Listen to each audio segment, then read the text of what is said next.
It's the Craggy Rugby podcast. Glasgow have come to the sports ground and given Connacht a bit of a hammering. In this evening's podcast, we're going to have Linley, MacKenzie and Dave Finn. But prior to that, we're going to hear what Nigel Carolan, returning to the sports ground for the first time since he joined Glasgow in the summer, had to say to William before the game. There's a lot of similarities between Connacht and Glasgow. Both have an appetite to play with ball in hand and try and play fast rugby, and very much is dictated by the weather. And we've an opposition today. Connacht are going really well, and I said we're going reasonably well. And I think what you'll see today is a real open game of rugby that should be a nice spectacle for the fans. And after those thoughts from Nigel, here's what happened during the game with Danny Deegan. Okay, Danny, 20 minutes gone. Glasgow leading 12 points to 7. Bit of a ding-dong battle. Yeah, it's very back and forth. Glasgow taking every opportunity to slow the game down. When Connacht decide they actually want to hold on to the ball, we get a few phases together. We are doing damage. It's just we need to be better in defence.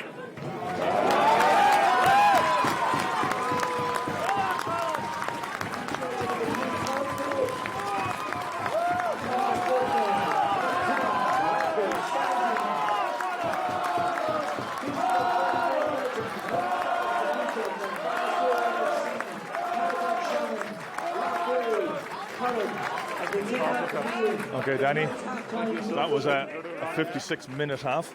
That was an awful long time. That second 20 minutes seemed to take forever. But Connacht are losing by 17 points to 10. But in effect, they'd be happy considering how badly they're playing. Yeah, we just can't get our line out going. And last week it was a scrum. In the last 20 minutes now, it's the line out this week. I wouldn't be surprised to see a couple of changes at half time because we've thrown away a couple of chances in that first half. Glasgow are really slowing this game down. I'm not really surprised. They're 50 kilos heavier than in the pack. They'll take every opportunity to slow this game down. They will indeed. Okay, we'll talk again on 60 minutes with hopefully some better news. Clock has stopped on the far side. It didn't start after half time. It's now stuck on 54. We think it's about 60 minutes, and Glasgow have just scored another try. Connacht got it back to 20-all after getting a try and a conversion and a penalty. And Glasgow now have got a try in the corner with Paul Boyle in the bin. So it's been all exciting in this, we think, 20 minutes of the second half.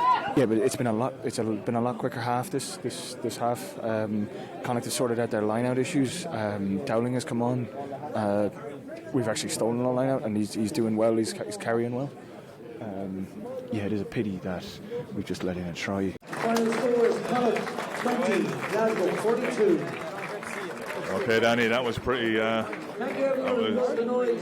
disappointing, it has to be said, for the first decent crowd in the sports ground since pre-COVID. Very poor from Connacht. Yeah, it was very poor. I thought in the second half when they first came out that we found that giving them a good chance, we'd look like we were going right, and then we seemed to lose confidence in what we were doing. As I said before the match, if we focused on that and kept it, I thought we were going to be okay, but they just didn't seem to. I think Ford actually had an okay game, but probably just needed some backup coming off the bench. Like, it's a very tough ask to his first pro start coming up against Glasgow, who are not almost a fully loaded Glasgow. Yes, and it showed today because they bullied us. They slowed the game down. They bullied us off the ball. They just bullied us in the rucks, and we didn't get any quick ball, and they did. It was very frustrating to watch. And now we have the thoughts of Andy Friend and Sammy Arnold in the post-match press conference. Sammy, we just spoke to Andy Friend there. Obviously, he's really disappointed. I presume that's just echoed in the camp. Everyone's feeling a bit down after that one. Yeah, everyone's pretty flat now. It's pretty terrible from us. We know that. Everyone's probably just got to go away and look at themselves individually. And I think we have a 6-day turnaround before Ulster, and there's a few things that definitely need to be addressed immediately, I say. When you talk about things that need to be addressed, you fought back well after half time. Maybe even fortunate to be level at that point? It was a real opportunity to kind of, make amends. Yeah, definitely. I think we were lucky to be close enough at half time. It felt like we couldn't really get a foothold into the game for whatever reason. I think their line-out defence was pretty good. We struggled to get clean ball there. And then physically, I think they just dominated us all around the pitch, to be honest. It's funny because last week, bar the scrum, the Stafford say scrums, Connacht really played well. This week, great performance from the scrum, but a lot of other things go wrong. So it must be harder for you guys to really get a hold on what's going wrong when it's different things each week.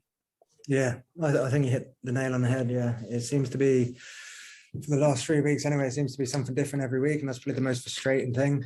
I won't know exactly how to look at it until I look back over the game and kind of get a different feel for it. When you're out there, it can be just kind of frustrating, and you can have the blinkers on a bit. So I'll have a look back over it, and we all will, and see if we can tighten things up quickly. I know Nick Berry was asking you to not talk to him towards the end. You were frustrated, I'm sure, but obviously it's your perspective. What's your thoughts afterwards on some of the decisions that went against you? Initially, I felt like we want to play kind of a fast brand of rugby, and there was maybe a few things around the breakdown.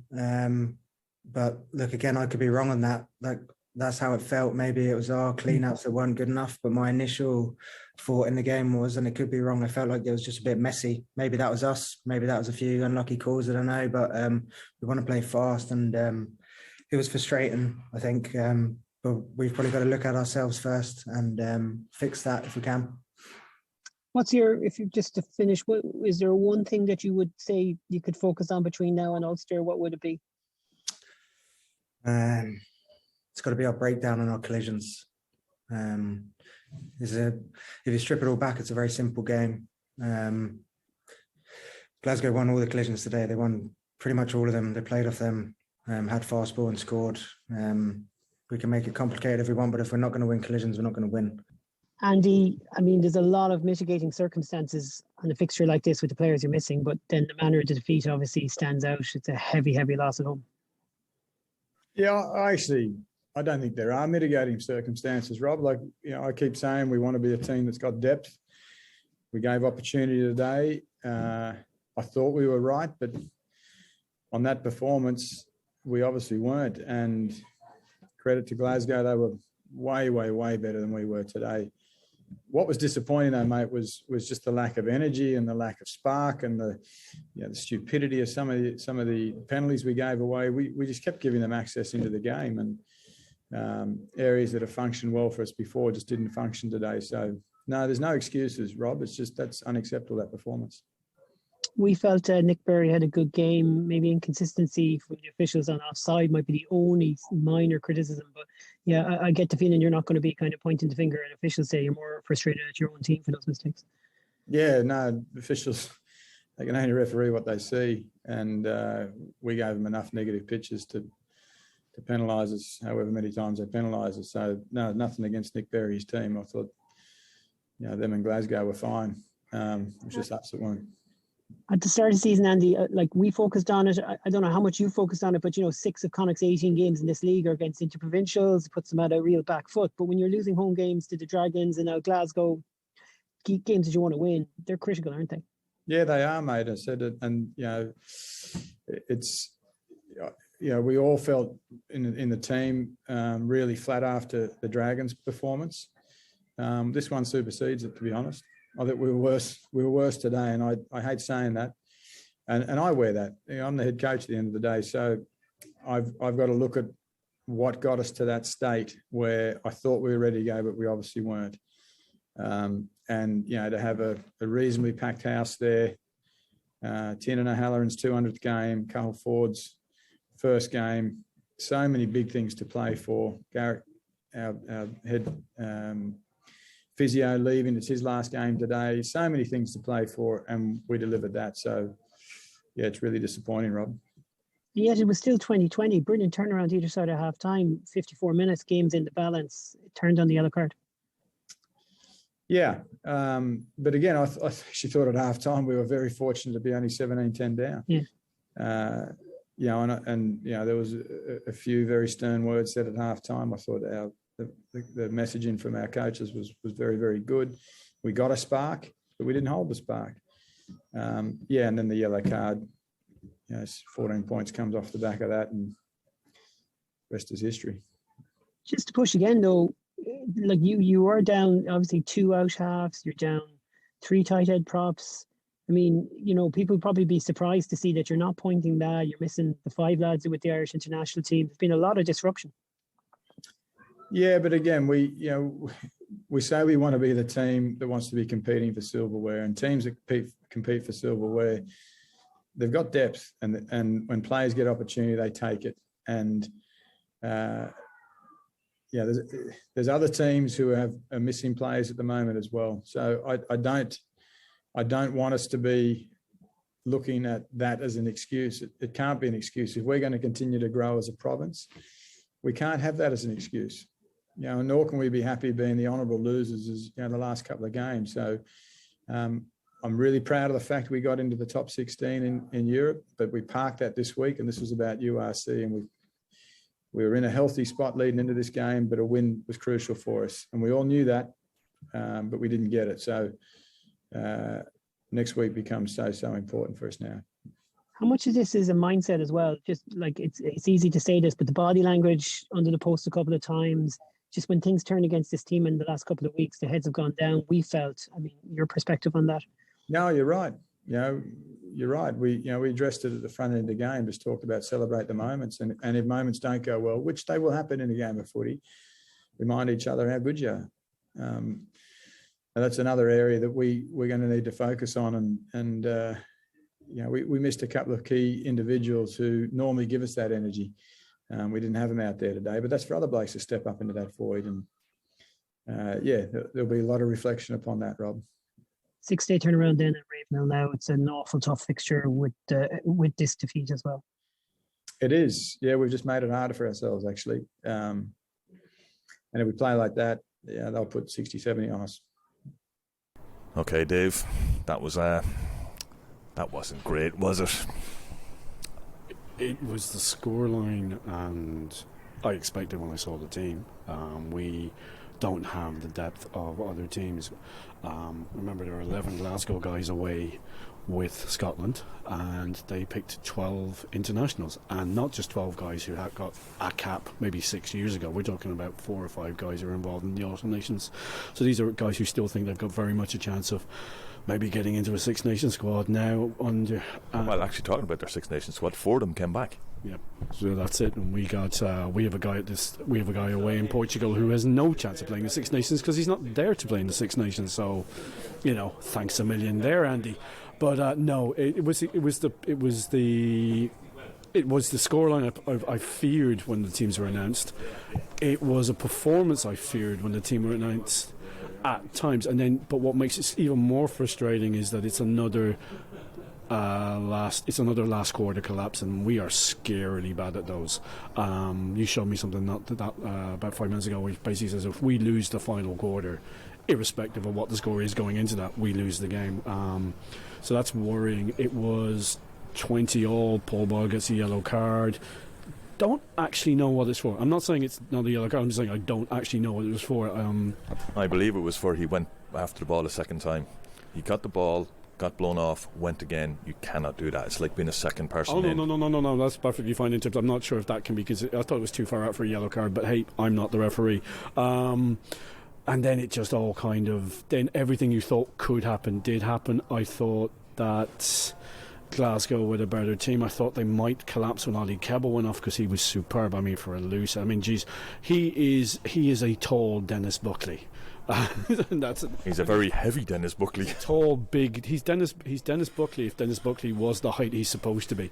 And that's a compliment. Believe me, that is seriously a compliment to anybody from Glasgow listening. He was very good. He went off. They weren't happy about. Actually, him going off seemed to also kind of motivate them. They were not happy what happened there. It's what I would have expected. It's kind of kiboshed the season to a certain degree because it's now no longer in our own hands. These are the type of games you have to win. We've lost too many.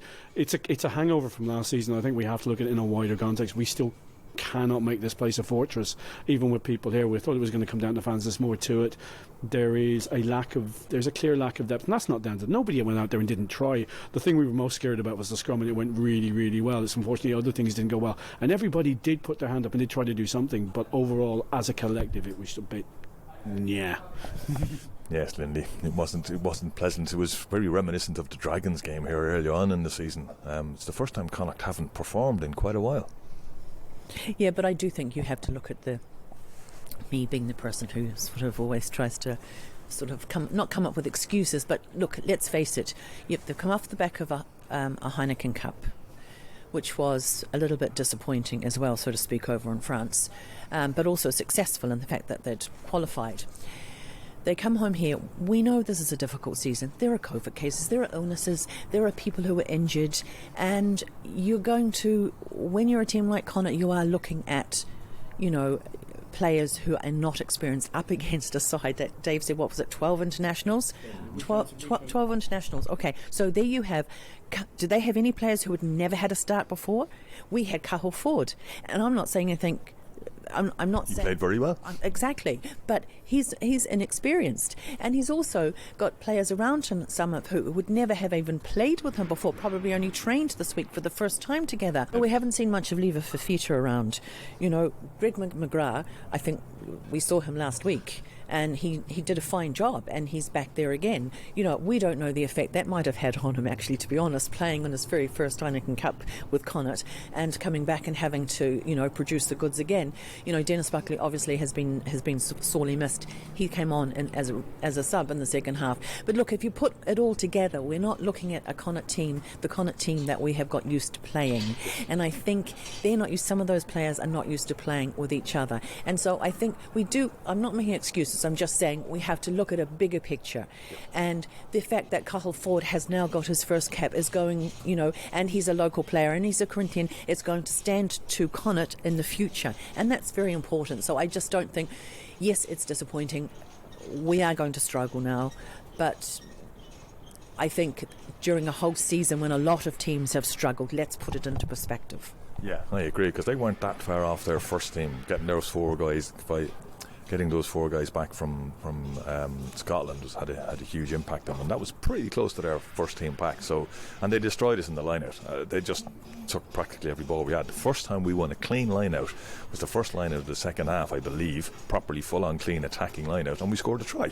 And had we had that in the first half, maybe things might have been different, but I don't think so. I think they were able to step up a pace that we couldn't quite live with. But you just need to look at the number of international caps they had on compared to Connacht. I mean, in some ways you're talking about this vastly experienced team, who did come here, and there was a good reason why they came here. They knew they were coming here to win, and well done to Nigel Carolan, obviously, who was lovely to see Nigel again coming here on a successful level. Just a pity it had to be against us. Yeah, and they still haven't quite got over the fact that we beat them in the semi-final in 2016. That's what I get a feeling. We've only beaten them once in all that time.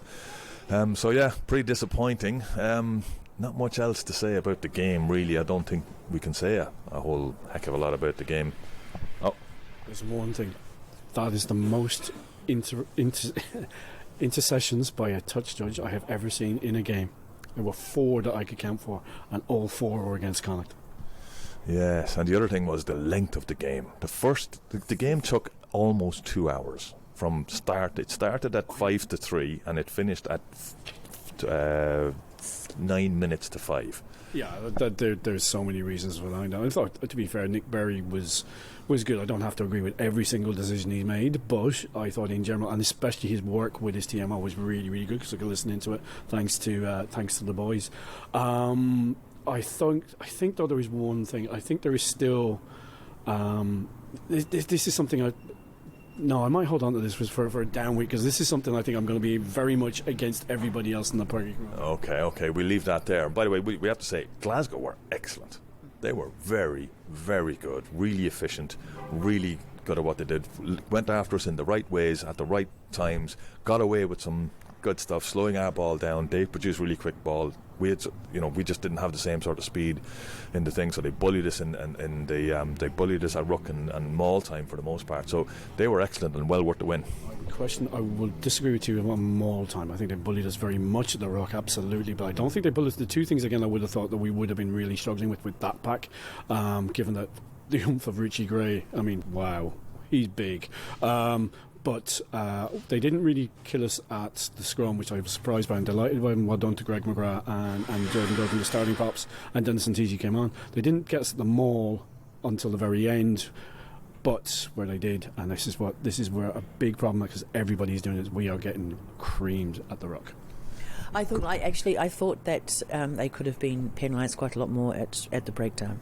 I thought they were very slow to move, and they were allowed to, I don't think they were pinged half enough actually at the breakdown. But that said, look, they are a very good side. I'd say they're well practiced in some of the dark arts of rugby. They're vastly experienced, and they were actually superb. They were superb tonight, and and also their backs they have some lovely backs, don't they? Lovely. The centre pairing is really, really good. I'm surprised actually that Stein and Tui Paludu, the only person I know who's half Samoan and half Greenock. Yeah, they're the lovely centres. Surely that man is in his 60s at this stage. He's still keeping going. He's been around for a long, long time. George Horn, who's probably the forgotten scrum half in Scotland. Young Smith, the fullback, very good, and the two wingers, great finishers. I mean, look, Glasgow. If you're listening to Glasgow, you've got great backs and you've got dicks of forwards, but that's what you need. Yeah, they were excellent. I think we should actually just look at the positives anyway. Yes, absolutely. Positives for Connacht now. Positives for Connacht. We had a full sports ground, or close to a full sports ground. Great to see the supporters back here. They really add something to the occasion. Just a pity it wasn't the right result for them today. We also had Tiernan O'Halloran playing his 200th cap, and we have to remember Tiernan O'Halloran. Tiernan O'Halloran is a local boy, never moved from Connacht, one club team, played for Galwegians, played for Connemara, and now Connacht. I mean, 200 games, for a pro rugby player is a hell of a lot. What it does to your body. Now we all know Tiernan. He's had his ups and downs, like every person in every occupation.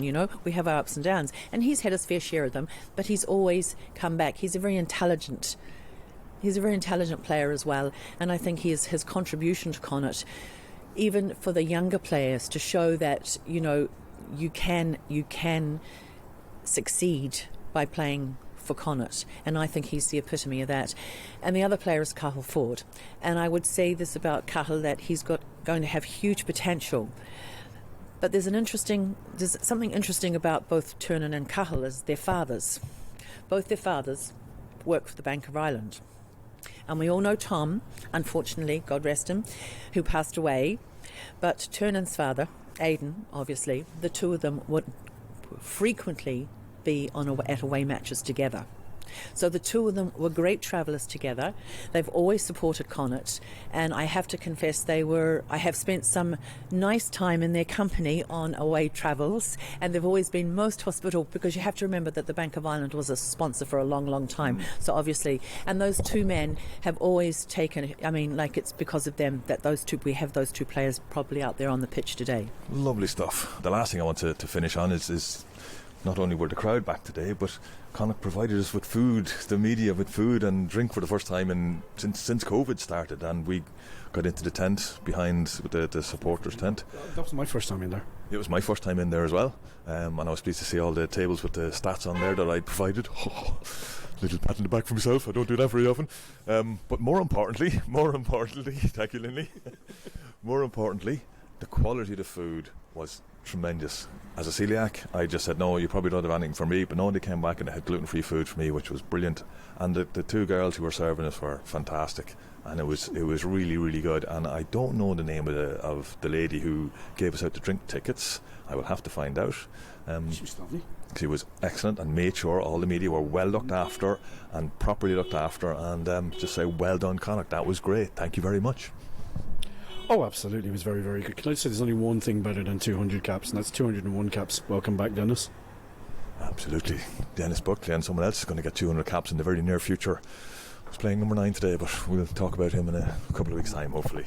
Okay, folks, I think we'll leave it there. We're finishing off in a slightly better form than we started it anyway. Well, I am.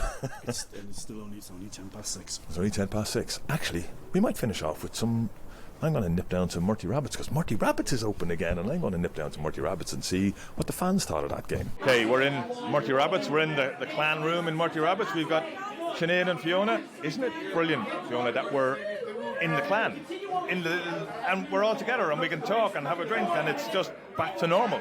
Yeah, it's good to be back and have a bit of normality. I would be one of the ones a bit fearful of things, but yeah. But actually, today was great. It was just great to be able to see people and not worry about going to another table to talk to people, and the atmosphere is just unreal. It's hard to hear people. It is, yeah, it is a bit tough in here, so I won't do too much recording, which is because it is so noisy. But Sinead, it was great also to see the sports ground with so many people in it today as well. Yeah, it was great. Queues are back, which I know is a bit of a pain, but it's also queues are back. There's people back. You can't just walk out and get a cup of coffee or tea or pint in 30 seconds like we could a couple of weeks ago. The bathrooms, there's a queue. The kids are back at half time. Even beforehand when I was walking in, all the kids were outside. They were obviously gathering them all, and all you could hear was the noise and the cheer. It's just great to have them back. So it is. It is. It's so wonderful. It's just a pity about the result, but we won't talk about that. We talked about it enough earlier on in the podcast. We don't need to worry about it now. But what result? But the other thing is, how excited are you about the Leinster game? The fact that we're going to play them 3 times in 4 weeks, but the fact that we're in the last 16, how excited are you about that? Yeah, can't wait. I know a lot of people are saying, Leinster's the worst team you can get, but I'm really excited because I think Leinster underestimate us at times, so I know we have to play them 3 weeks, a very close time, but I think it's going to be good, and it's a challenge we need because we up ourselves for Interpros, and I know same team 3 weeks in a row, but it gives us a chance to prove ourselves, especially hopefully we'll have our internationals back as well, full strength team, and I really hope they put out a full strength team so that there's no complaints, no one saying Robbie Hincha wasn't playing or who or this or that wasn't playing. Put out 2 full strength teams and let them go head for longer and just go for it. Excellent. With the Six Nations on next week, are we expecting to see any Connacht players in the Irish team? Good question. Jeez, it's hard to tell. With Andy, I think he could do anything. So, I'm not going to lie, my Connacht hat is no, play none of them. Release them all back. We'll take them all for Leinster. But then I'm oh no, Jack deserves a chance, and so did a couple of the other lads. But I wouldn't even try to guess what he could put out next weekend. It could be anything so good. As long as Ireland win, that's all we care about. Well, yeah. And Connacht. And Connacht, of course. We up to Ulster next weekend. So we'll have some more podcasts during the week, as always, folks. And we'll be doing this as a regular feature, coming down to Murty Rabbitts after a game, home game especially, and getting a chance to come and talk to us. So keep an eye out for us. We're around, and we'll talk again soon. Loose, cut it loose. Break out or nothing changes. Side